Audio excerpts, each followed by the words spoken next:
आज शुरू करते हैं dynamics of circular motion. Dynamics of circular motion. जो बैकग्राउंड म्यूजिक बज रहा है उसको कृपया इग्नोर करें। डायनामिक्स ऑफ सर्कुलर मोशन, ठीक है। तो बेटा डायनामिक्स का मतलब आप जानते हैं, तो सर्कुलर मोशन मतलब भी आप जानते हैं। डायनामिक्स क्या होता है, ठीक है। डायनामिक्स वो ब्रांच है फिजिक्स में जिसमें हम बॉडी के ऊपर लगने वाले फोर्सेस को भी स्टडी करते हैं और उसका मोशन भी स्टडी करते हैं। मतलब काइनेमैटिक्स और डायनामिक्स का बेसिक डिफरेंस समझ जाइए, अपने आप डायनामिक्स क्लियर रहेगा, ठीक है। काइनेमैटिक्स में बॉडी के सिर्फ मोशन को स्टडी किया जाता है, यानी उसके एक्सेलरेशन, उसकी वेलोसिटी, उसके डिस्प्लेसमेंट को स्टडी किया जाता है। और डायनामिक्स में डिस्प्लेसमेंट, वेलोसिटी और एक्सेलरेशन को स्टडी करते ही करते हैं, उसके ऊपर लगने वाले फोर्स को भी स्टडी करते हैं। ये होता है डायनामिक्स। नालायकों को अभी तक डायनामिक्स नहीं है, डायनामिक्स लगभग खत्म होने को आ गया, आखिरी पढ़ाऊंगा, खैर कोई बात नहीं।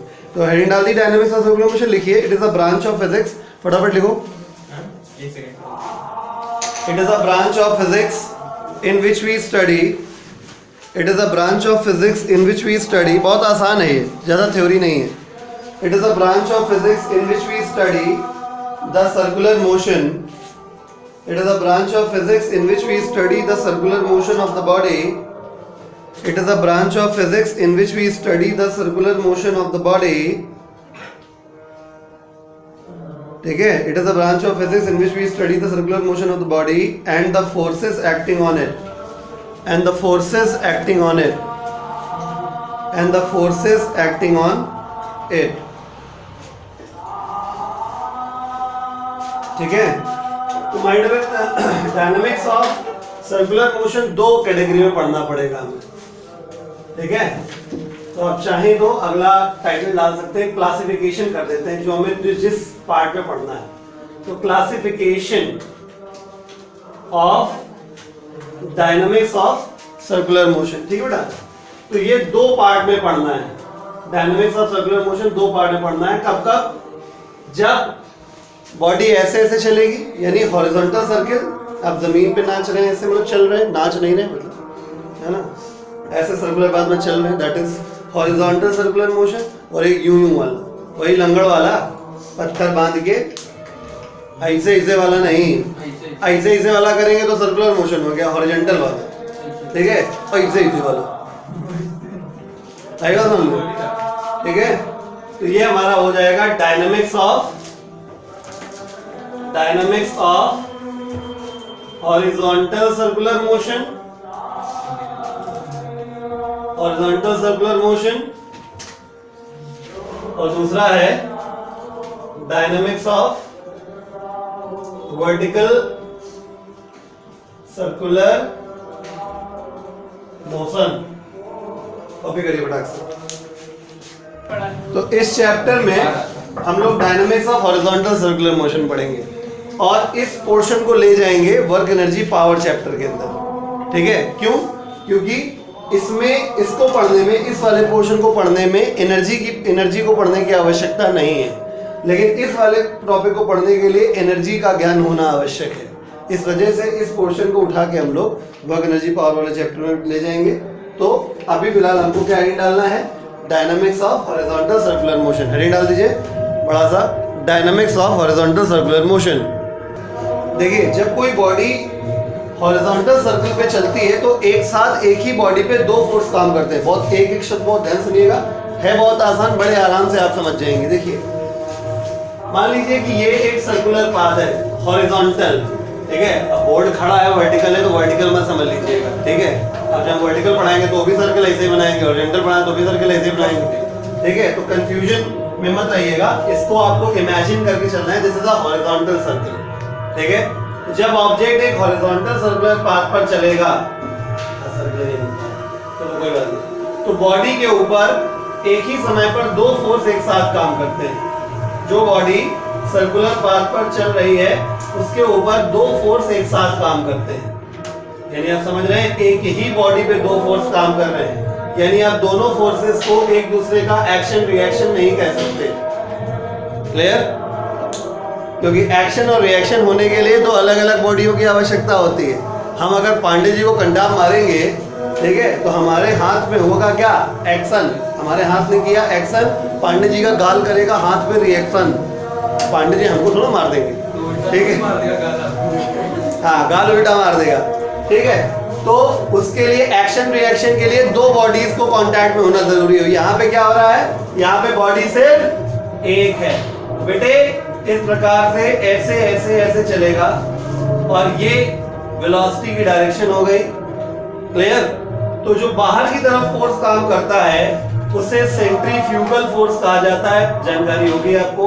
और जो सेंटर की तरफ लगता है उसे सेंट्रीपिटल फोर्स कहते हैं। ये सेंटर हो गया। आई वाज समझ में? Whenever an object moves on a circular path, two force acts on a body simultaneously. First one is centripetal force, whose direction is towards the center of circular path, and other one is centrifugal force, whose direction is always away from the center of circular path. एक एक करके bullet बना के dot dot करके लिखिए। पहला dot बनाइए, लिखिए। When a body moves on a circular path, when a body moves on a circular path, when a body moves on a circular path, comma then two forces, when a body moves on a circular path, comma then two forces acts on the body, two forces acts on the body simultaneously. Two forces acts on the body simultaneously. ठीक है? अगला dot लगाइए फटाक से। बात लगभग पूरी बता दी है मैंने, बस लिखना है। लिखिए, अगला डॉट बनाया। One of them acts on the body. One of them acts on the body. One of them acts on the body. One of them acts on the body towards the. One of them acts on the body towards the center of circular path. ठीक है? One of them acts on the body towards the center of circular path. ठीक है? Comma called centripetal force. Comma called centripetal force. Comma called centripetal force. Full stop. Represented by FCP vector. ये लिखा हुआ है FCP vector. ठीक है? अगला dot बनाइए फटाक से। Other one acts on the same body. Other one acts on the same body. Other one acts on the same body. Other one acts on the same body away from the center of circular path. Same body को underline कर लीजिएगा तो आपको याद आ जाएगी वाली बात, है ना? Other one acts on the same body away from the center of circular path. Away from the center of circular path, comma called centrifugal force. Comma called centrifugal force. Comma called centrifugal force. Centrifugal force. ठीक है? Full stop. Represented by FCF. Represented by FCF.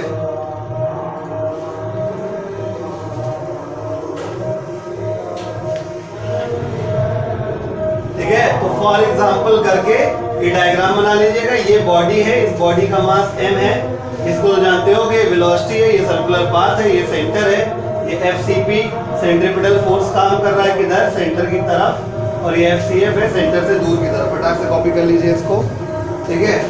और ठीक है, copy करिए फटाक से,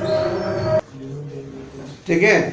अब बात कर लेते हैं दोनों के फॉर्मूले की, ठीक है? FCP और FCF देखिए अलग अलग राइटर्स का और अलग अलग तरीके के टीचर्स का जुगाड़ अपना अलग अलग तरीके का, इसमें सभी का सही है, मैं किसी का गलत नहीं कह रहा हूँ। मैं किस तरीके से कराता हूँ उस पर फोकस करिएगा तो आपको ज़्यादा बेनिफिट रहेगा। कुछ लोग सूडो फोर्स से भी कराते हैं इसमें, लेकिन हम जबरदस्ती सूडो फोर्स में इंक्लूड नहीं कर रहे हैं, ठीक है?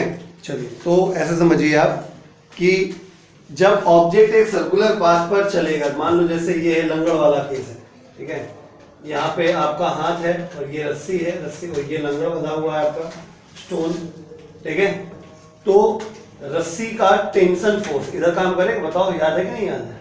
टेंशन फोर्स बनेगा इस जगह, इस बॉडी पे रस्सी क्या लगा रही है? अपना टेंशन फोर्स लगा रही है, और यहाँ पे जो टेंशन फोर्स है उसका मुंह किधर है? सेंटर की तरफ, यानी यहाँ पे ये टेंशन फोर्स ही किसका काम कर रहा है? As a centripetal force. तो जो भी फोर्स, सेंट्रीपिटल फोर्स का कोई भी फॉर्मूला आप मान के चलिए ही नहीं, ठीक है, आप ये मान के चलिए कि आप फिगर बनाओगे, आपको जो भी फोर्स सेंटर की तरफ लगता हुआ दिख जाए, यही क्या है? सेंट्रीपिटल फोर्स है। आई बात समझ में? जैसे अगर हम बात करें उसकी प्लैनेटरी मोशन की, वैसे तो इलिप्टिकल पाथ पर प्लैनेट्स चलते हैं, ठीक है, लेकिन अगर हम ये मान के चलें कि सर्कुलर पाथ पर चल रहे हैं, ठीक है, ये सन है, ठीक है, तो ये प्लैनेट है, ओके, तो सन क्या करता है? प्लैनेट को अपनी तरफ खींचता है with the gravitational force, right? तो इस बॉडी पे, इस प्लैनेट में ग्रेविटेशनल फोर्स काम कर रहा है, और ये फोर्स का मुंह किधर है? सेंटर की तरफ। तो यहाँ पे ग्रेविटेशनल फोर्स ही क्या है? Centripetal force. आई बात समझ? सेंट्रीपिटल फोर्स का कोई एडिशनल फॉर्मूला आपको नहीं देना है, ठीक है, जो भी फोर्स बॉडी पे सेंटर की तरफ लगता दिख जाए, आप समझ जाइएगा कि वही क्या है? सेंट्रीपिटल फोर्स है। डॉट बनाइए, लिखिए, पॉइंट बनाइए, लिखिए, as a formula of centripetal force,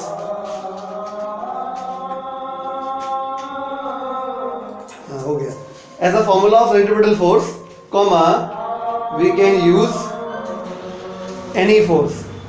As a formula of centripetal force, comma, we can use any force.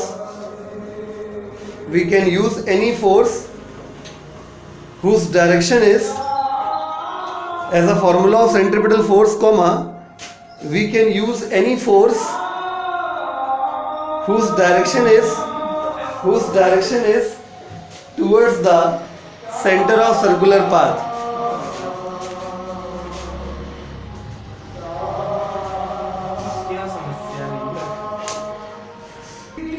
चलिए आखिरी पॉइंट इसके लिए, एज अ सेंट्रीफ्यूगल फोर्स का फॉर्मूला क्या यूज करना पड़ेगा? तो सेंट्रीफ्यूगल फोर्स के लिए आपको फॉर्मूला यूज करना है F = mv²/r या m⍵²r। अगर आपको याद हो तो हमने आपको, बेसिकली मैं सूडो फोर्स से ही कर रहा हूँ एक तरीके से, लेकिन मैं नाम नहीं ले रहा हूँ, ठीक है, फालतू में आप सूडो फोर्स का विचार करेंगे, उसका बुद्धि लगाएंगे तो बेटर है, मैं आपको डायरेक्ट कंक्लूजन बता रहा हूँ। तो एज अ सेंट्रीफ्यूगल फोर्स आप फॉर्मूला क्या यूज करेंगे हर बार? अगर स्पीड पता है तो mv²/r, और या अगर एंगुलर वेलोसिटी पता है तो m⍵²r। आपको याद होना चाहिए, हमने आपको काइनेमैटिक्स में पढ़ाया था कि सेंट्रीपिटल एक्सेलरेशन का फॉर्मूला v² या ω² होता है। खैर रहने दो, वी कांट एक्सपेक्ट एनीथिंग, ठीक है, आएगा समझ में? देखिए, तो सेंट्रीफ्यूगल फोर्स के लिए आप ये या ये इस्तेमाल करेंगे जरूरत के हिसाब से, मतलब स्पीड दी है तो ये, अगर एंगुलर स्पीड दी है तो ये, ठीक है, लिखिए, as a formula of centrifugal force, as a formula of centrifugal force, as a formula of centrifugal force, we will use either